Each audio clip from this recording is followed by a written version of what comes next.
देखिए, हम लोगों को आज टाइप्स ऑफ कोलाइडल सॉल्यूशन में नया टॉपिक स्टार्ट करना है। Classification of colloids on the basis of interaction of dispersed phase and dispersion medium. मैं आपको बता चुका हूँ कि डिस्पर्स्ड फेज और डिस्पर्सन मीडियम क्या है। अगर हम किसी भी मटेरियल को कोलाइडल सॉल्यूशन बनाते समय मिलाते हैं तो जो मटेरियल मिलाते हैं उसको नाम देते हैं डिस्पर्स्ड फेज, और जिसमें मिलाते हैं उसको नाम देते हैं डिस्पर्सन मीडियम।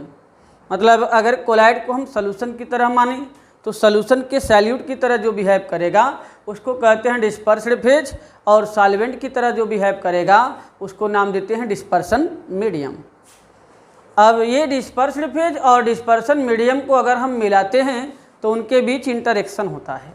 डिस्पर्स्ड फेज और डिस्पर्सन मीडियम को मिलाने पर उनके बीच इंटरेक्शन होता है।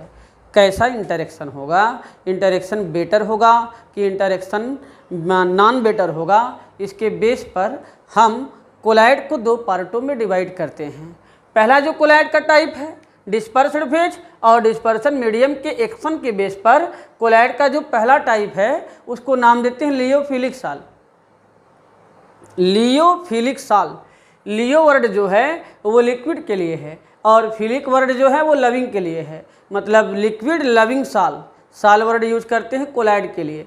अगर किसी सॉलिड को वाटर में या किसी लिक्विड में मिला करके कोलाइडल सॉल्यूशन प्रिपेयर करें तो उसको हम कहते हैं साल, और ये लियोफिलिक साल है। मतलब जब डिस्पर्स्ड फेज और डिस्पर्सन मीडियम को हम मिलाएं, such a type of colloid which is obtained by mixing the dispersed phase and dispersion medium, and upon mixing the dispersed phase and dispersion medium, the dispersed phase completely combines with the dispersion medium. It means the interaction between dispersed phase and dispersion medium is very better.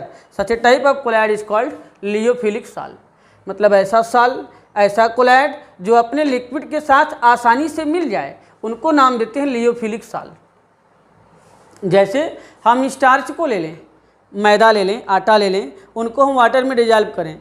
Water में dissolve करके जो dispersion medium है starch का, वो dispersion medium starch का water के साथ आसानी से मिल जाएगा और मिल करके कोलाइडल सॉल्यूशन बनाएगा। लिक्विड के साथ आसानी से मिलेगा, इसलिए इसको कहते हैं लियोफिलिक साल। और अगर अपने लिक्विड के साथ कोई भी कोलाइडल पार्टिकल आसानी से न मिले, कोई भी कोलाइडल पार्टिकल अपने लिक्विड के साथ अगर आसानी से न मिले तो ऐसे साल को हम नेम देते हैं लियोफोबिक साल। सच ए टाइप ऑफ साल आर कॉल्ड लियोफोबिक साल्ट। जैसे हम मेटल को मिलाएं, मेटल के सल्फाइड को मिलाएं, मेटल के हाइड्रोक्साइड को मिलाएं तो ये आसानी से वाटर में सॉल्युबल नहीं होते हैं, और इनका जो बनने वाला कोलाइड होता है उनको हम नाम देते हैं लियोफोबिक साल। Phobic means hatching, liquid hatching साल आर कॉल्ड लियोफोबिक साल, एंड लिक्विड लविंग साल आर कॉल्ड लियोफिलिक साल। अब लियोफिलिक और लियोफोबिक में वर्ड के बेस पर डिफरेंसेज हमने पढ़ा, इनके प्रॉपर्टीज़ के बेस पर भी हम डिफरेंस पढ़ सकते हैं। पहला जो डिफरेंस है वो है प्रिपरेशन के मेथड पर। अगर हम दोनों मटेरियल को मिलाएं आसानी से मिल जाए तो लियोफिलिक है, तो ease of preparation is better for lyophilic and ease of preparation is non better for लियोफोबिक।